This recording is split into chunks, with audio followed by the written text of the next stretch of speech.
La réunion du groupe consultatif régional du Conseil de stabilité financière pour l'Afrique subsaharienne de la Banque centrale des États de l'Afrique de l'Ouest s'est tenue ce jeudi 23 mai à Dakar au Sénégal. La première réunion de l'année 2024 porte sur divers sujets qui ont un impact sur la stabilité du système financier du continent.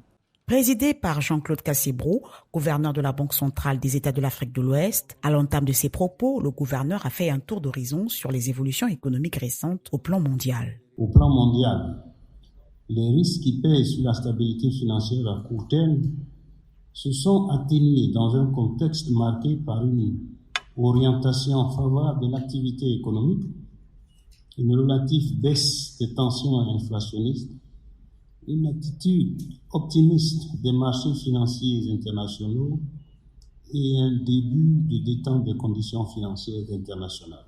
Outre ces signaux positifs, les vulnérabilités économiques et financières au niveau mondial demeurent d'actualité. Celles-ci n'épargnent pas l'Afrique subsaharienne. C'est pourquoi la Banque centrale et les États membres de l'Union ont récemment pris des mesures. Pour dynamiser la croissance des économies, réduire les pressions inflationnistes et préserver la viabilité extérieure ainsi que la résilience du secteur financier de notre Union.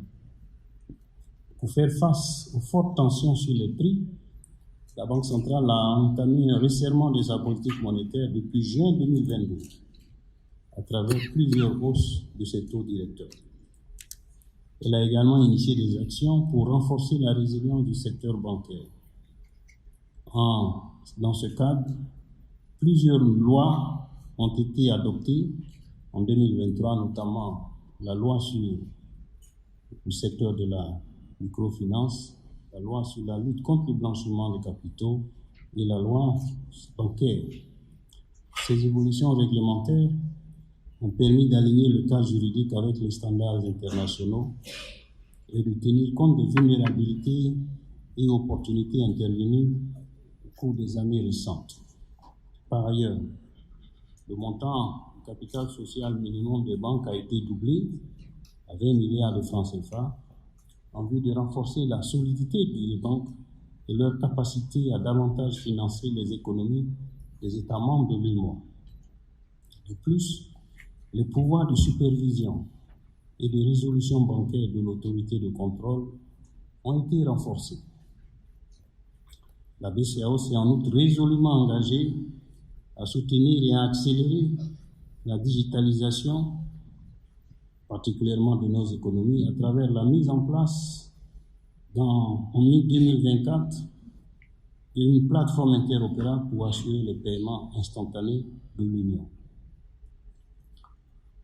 La conjugaison de toutes ces politiques menées par les États et par la Banque centrale a permis d'améliorer les performances économiques avec une croissance de 5,3% en 2023, taux d'inflation qui s'est replié à 3,7% après avoir atteint un niveau élevé de près de 9% en août 2021.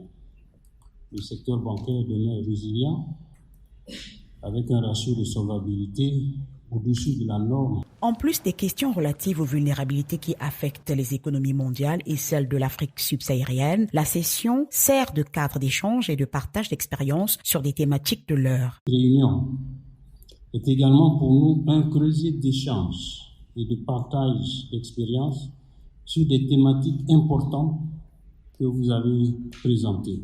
Je suis convaincu que les différents points à l'ordre du jour qui ont été présentés permettront d'avoir des discussions fructueuses et constructives pour faire avancer la stabilité financière au niveau de notre continent.